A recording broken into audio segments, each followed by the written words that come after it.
Good morning. What year 2024 has been? Within a blink of an eye, the year has just about wrapped up. More than half the world's population has now voted, and many jurisdictions have experienced a shift in ruling parties and a potential shift in those governments' policy steer. Yet, inflation has now come down, equity markets are up, and as is often the case, equity markets continue to rise in spite of a wall of worry for fearful investors. Today, I am delighted to unpack the world that we are heading into, particularly addressing the questions that you have shared with us in today's Burning Questions with the CIO. My name is Nirdev Desai, Head of Sales for PSG Asset Management. Together with our Chief Investment Officer, John Gilchrist, welcome. John and I are excited to unpack these questions you've shared with us and John's insights on where PSG Asset Management is finding opportunities. To give credibility to today's session, John is not only one of the smartest people I know, but also one of the most insightful investment professionals you'll ever meet. As Chief Investment Officer, he steers the investment team to articulate PSG Asset Management's 3F philosophy and process. Delivering great client outcomes with differentiated alpha is what PSG Asset Management strives for. As evidence for this, PSG Asset Management's multi-asset income, equity, local equity, and offshore funds are top quartiles in their respective categories over 3, 5 years and since inception, as at the end of September. With that as background, let's get cracking. So John, first question. Inflation globally. Does PSG still have an expectation of 70s style inflation, return to higher inflation, and why do you think that is? Nirdev, thanks very much for that introduction. A little bit embarrassed by the way you've teed me up, but very, very excited about the opportunity to engage with our clients and specifically address the questions that they've sent through. Yes, inflation, I think that question probably comes from a chart that we've shown a number of times over the last couple of months. And what we've shown on that chart is inflation from 2017 through to today, so a 7-year period.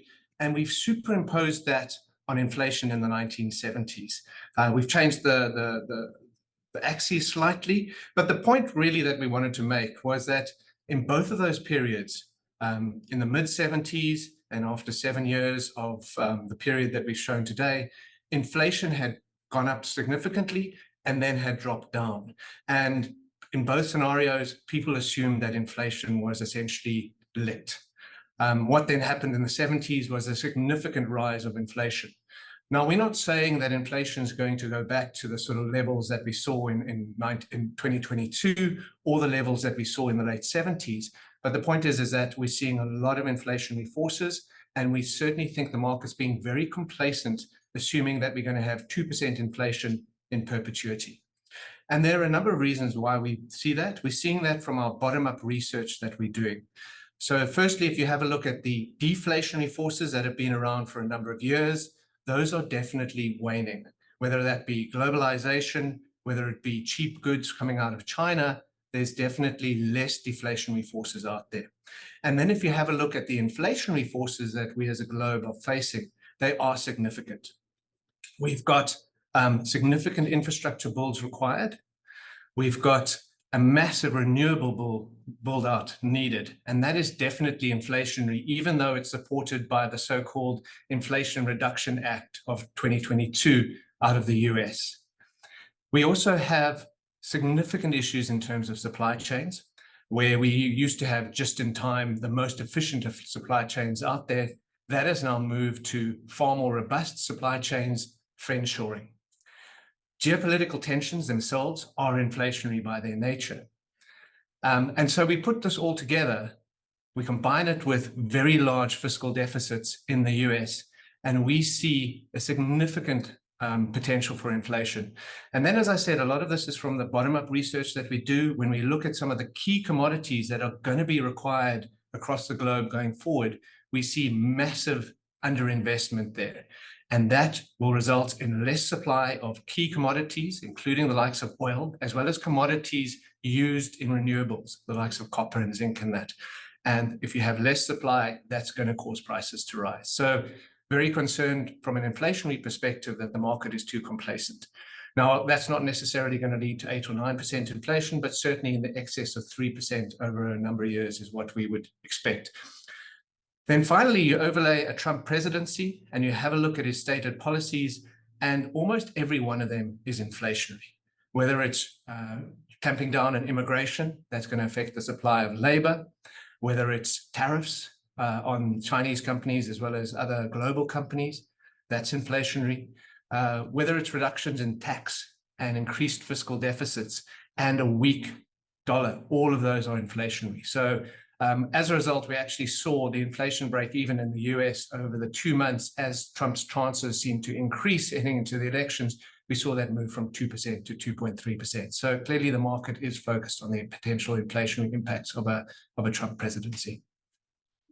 Perfect. So, thanks, John. So let's unpack that a little bit more. So you've spoken about inflation, expect that. Are we expecting a stagflation type of environment like we saw under the US Fed chair 1979 to I think it was 87? High inflation, high unemployment numbers, low growth. Is that the kind of environment that you're saying we are moving towards? So if we rewind a couple of years, the market was absolutely obsessed about the risks of a recession, and not just a mild recession. The market seemed to be worried about this hard landing and potentially a replay of some of the more significant recessions that we have seen over the years. So a kind of GFC replay. We certainly weren't in that camp. We felt that the market was underestimating a number of factors. And included in those were just the strength of the balance sheets of consumers and businesses in the US. The balance sheets were incredibly strong. There wasn't a lot of gearing. And extremely importantly, those balance sheets, once again, both on the consumer side and the business side, were incredibly well structured. The normal mechanism is inflation rises, interest rates rise as a result, the central bank increases interest rate, that slows down an economy. But that transmission mechanism was actually impacted by the fact that both consumers and businesses had locked in really low interest rates during the sort of 2020, 2021 period.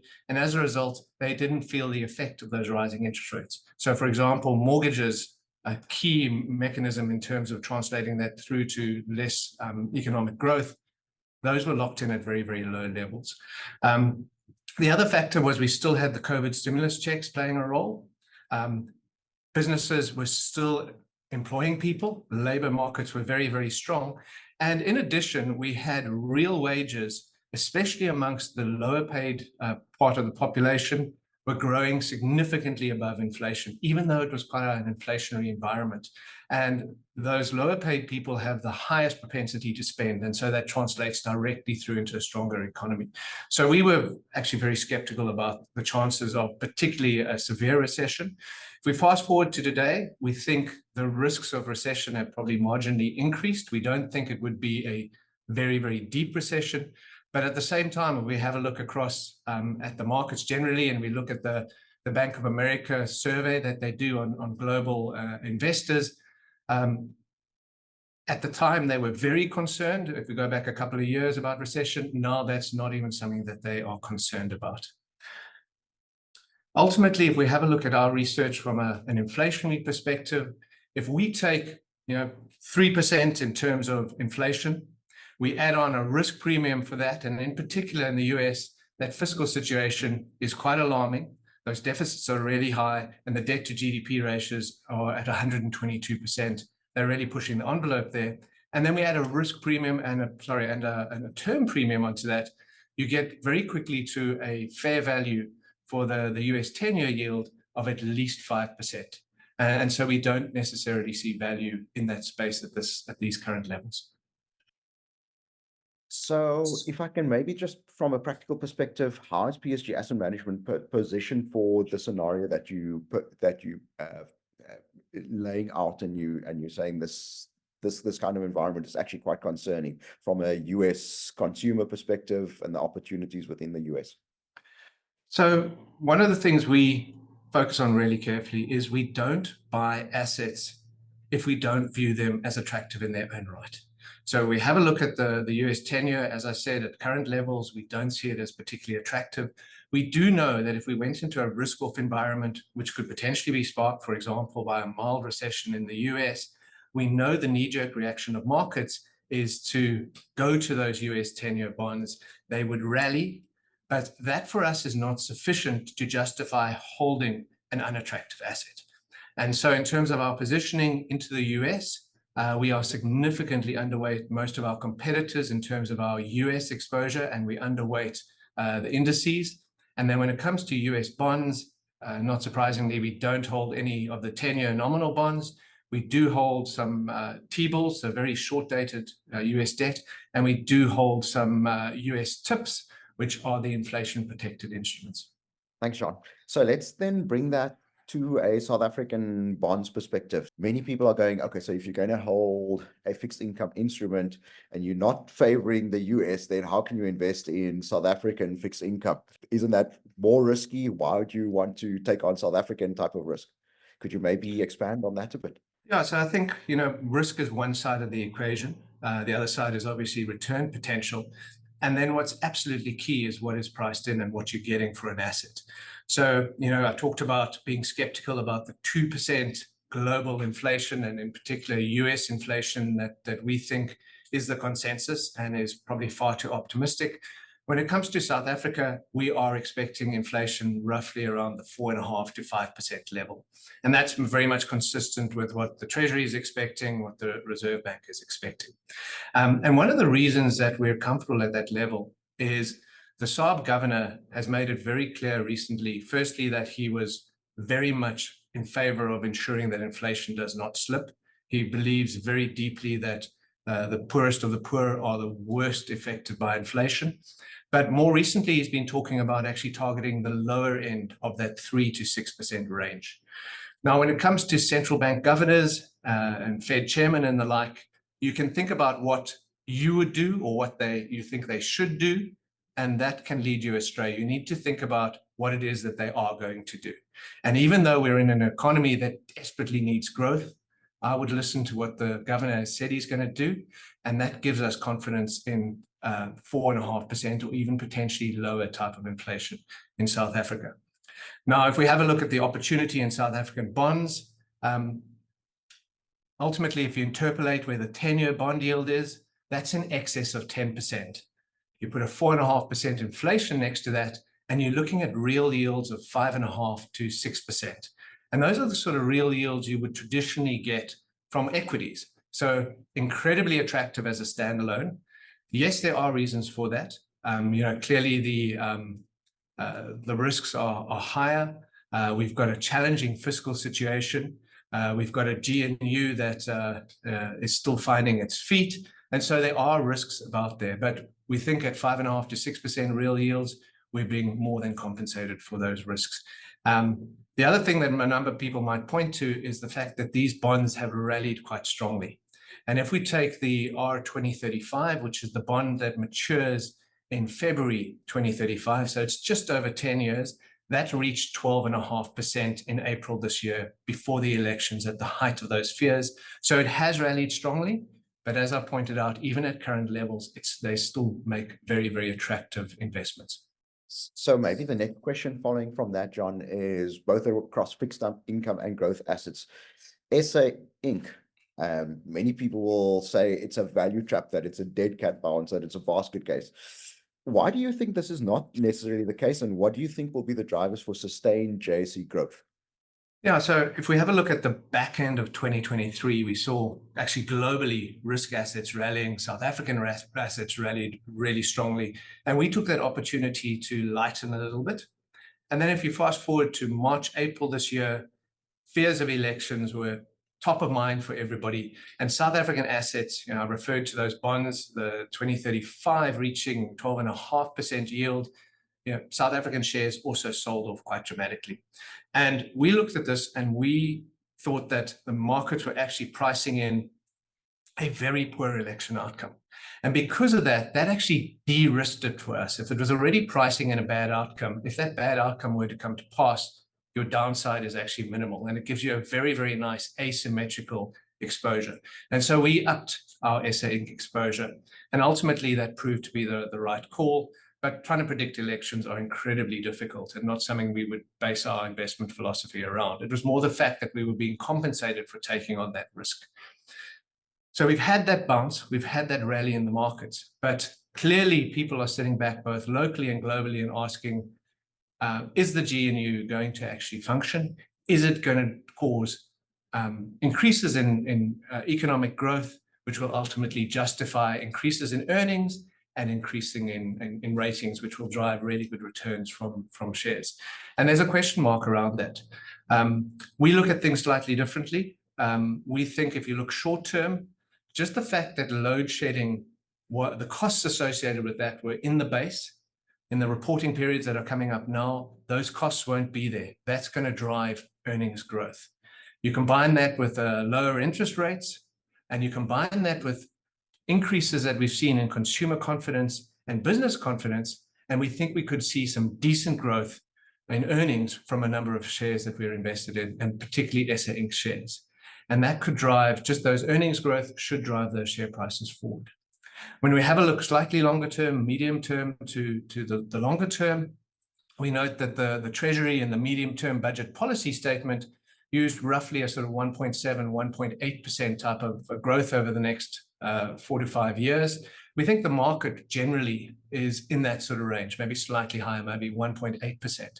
When we do our research, we think that 2% plus is far more likely. And actually, there's scenarios where we could be above 2.5%, even approaching 3% on a longer term basis.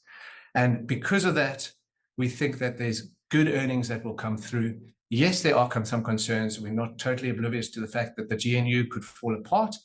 But in terms of the earnings that we're expecting, that would actually support our shareholdings. And when you have earnings growth, you often then have a re-rating. And when you combine an earnings growth and a re-rating, that's when you get exceptional returns. Oh, we're looking forward to some exceptional returns out of the market. So John, I think we've got to address the most recent news. So Trump has won US by a landslide in many commentators' views. So what are the key considerations from a global and a South African investment perspective associated with the Trump victory? Could you maybe give some flavor to that?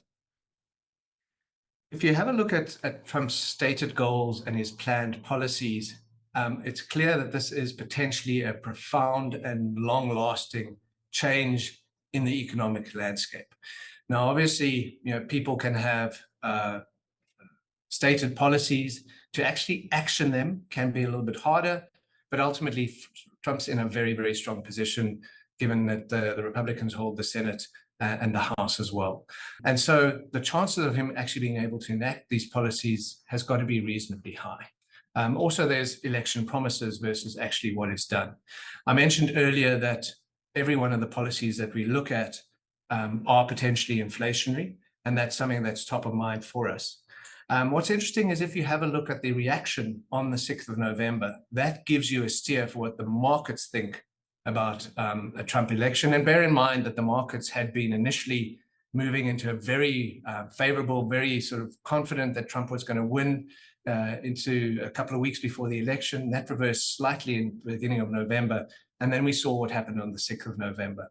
And if you have a look across global assets, what really stands out, as you would expect, given a policy of lower taxes, looking to move from 21% down to 15%, and given a policy of America first and tariffs, the small cap and the mid cap shares in the US did incredibly well, and other global non-US shares sold off. What's really interesting for me, though, is that sometimes it feels that the equity markets are maybe a little bit short-term focused, whereas the bond markets look slightly longer term. And so equity markets rallied, looking at those tax cuts, looking at a pro-business type of policies out of Trump, and the bond markets actually sold off.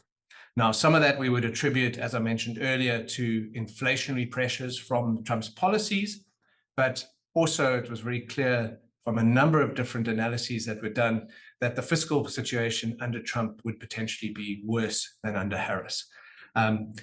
When we have a look November 6th is probably the first level in terms of the impact, and it's very much the first reaction.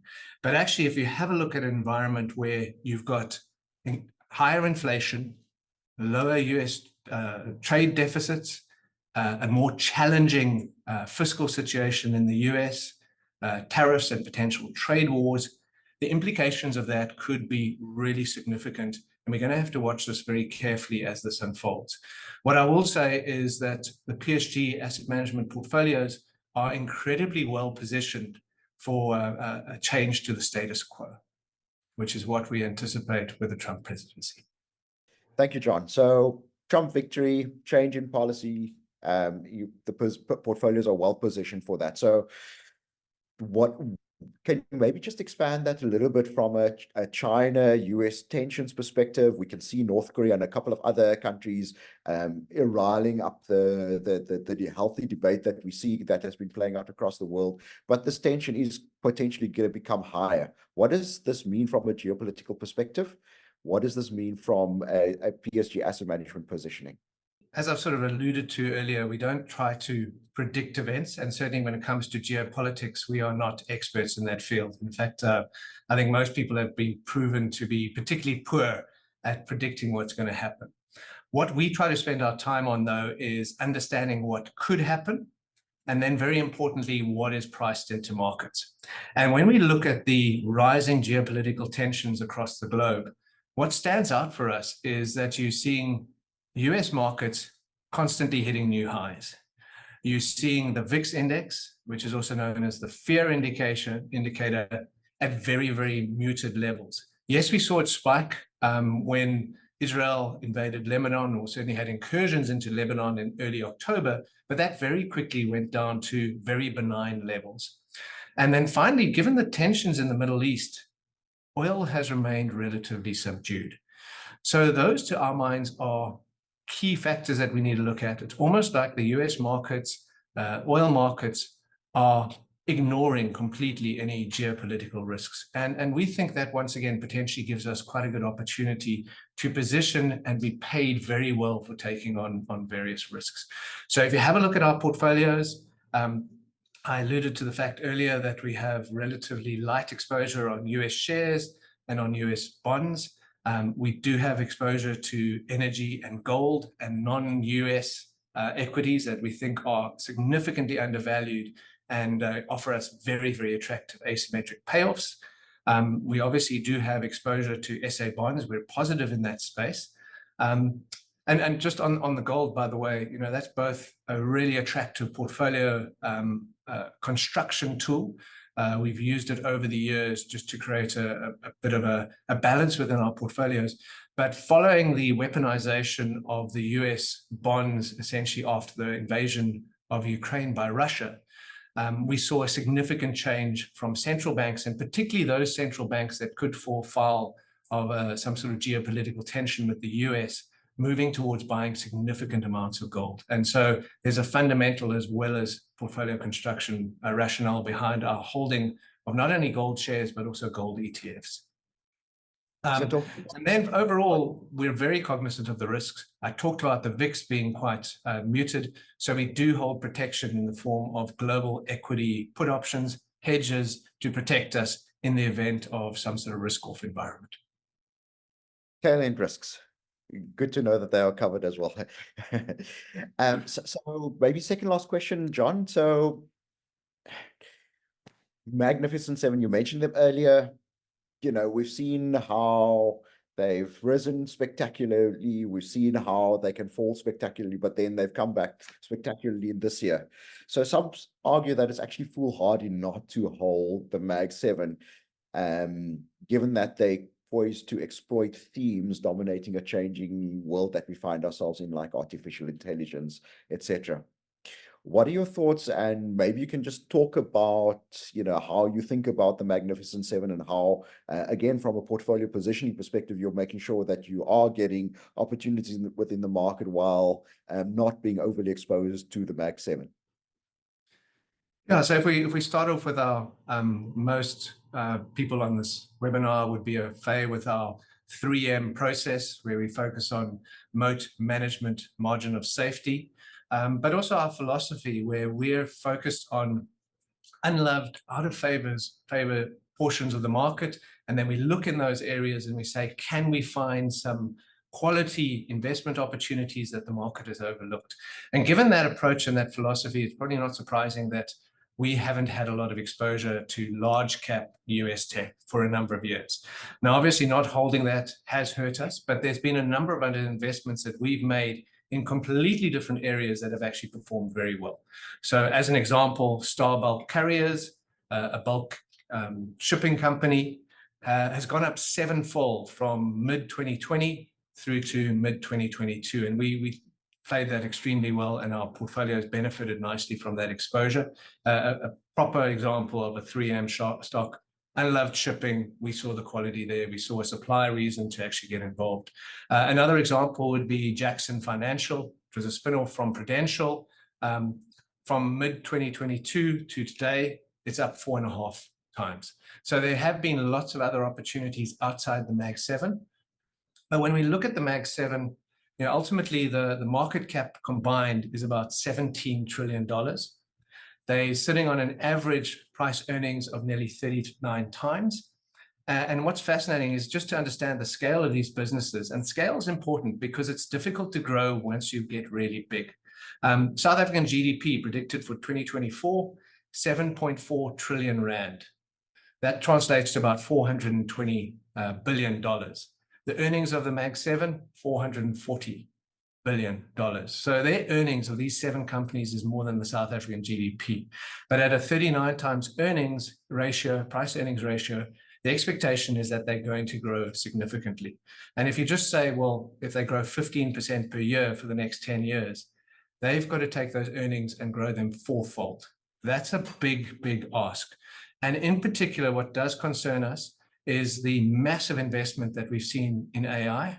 We haven't yet really seen the returns of an investment coming through. And we have some questions around that, whether that huge investment is actually going to pay off and how. And especially given the fact that a lot of these companies actually compete with each other, so they can't all be winners.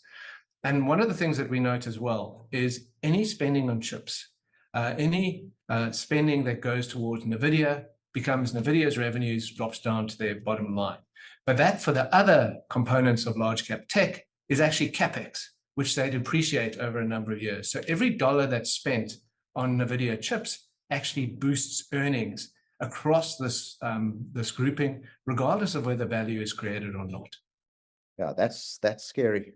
So glad that we are well positioned to not only buy into a good story. So John, maybe just to close off today's session, what in your mind is the one thing that the market is not paying attention to? Can you maybe, what's the one thing that you think that the market is it's beyond the obvious, and you think there's a big glacier below that the market needs to be considering? Yeah, excellent question, Nirdev. I mean, what we've seen more and more over the last sort of 6 months in particular is the assumption on the global side that indices are risk-free, and that it's basically only the risk relative to the index that you take on. So your tracking error, or your sector exposure relative to the index, that is the only source of risk. And we understand why this is happening. We've had this huge move towards passive. We've had momentum markets. We've had indices, the S&P 500, the MSCI World, performing incredibly well. And at the same time, most asset managers are set up to manage their funds on a relative basis. And that's all well and good, and we understand that. But when you have a look at the indices right now, you have a look at the S&P 500, for example, where more than 30% of that is concentrated in that Mag 7. So you've got sector exposure, you've got massive individual stock exposure. And as I pointed out earlier, they are trading at significant multiples. We think that assumption that the indices are risk-free is potentially flawed. Now, if you have a look at Schiller's data out of Yale, you will see there that he's looked historically at the relationship between price earnings and subsequent returns. And if you use those sort of numbers, and they are historical numbers, and clearly interest rate environments have changed, growth prospects have changed, et cetera, But his numbers would indicate at this sort of price earnings on the S&P, the predicted return based on history over the next 10 years is negative for the S&P 500. Now, that's not necessarily a prediction, but it just means that you are fighting against history there. When we have a look at our portfolios, though, we're still finding lots of really attractive opportunities, and we're confident that we can continue to deliver good returns for clients, even in an environment where the overall indices potentially perform poorly. And so we're very excited about the opportunities that we're seeing within our funds. Great stuff. That wraps it up for today. Thanks so much, John. Nirdev, thanks very much for the opportunity, and thanks everybody for dialing in. Hope this was of use to you. Thank you. I'm sure it was, John. So if I can quickly just on behalf of PSG Asset Management as well, say thank you very much to the viewers for joining us today. We hope that the session was very insightful. I'm sure that you enjoyed it as much as I did. So John, thank you very much. Over the next couple of days, we're going to be sending out the invitations for our next annual live in-person event, the PSG Asset Management Annual Outlook event. Will be happening towards the end of January across the major cities of South Africa. John and myself will be there, and John and I look forward to seeing you there. Until then, keep well. Bye-bye.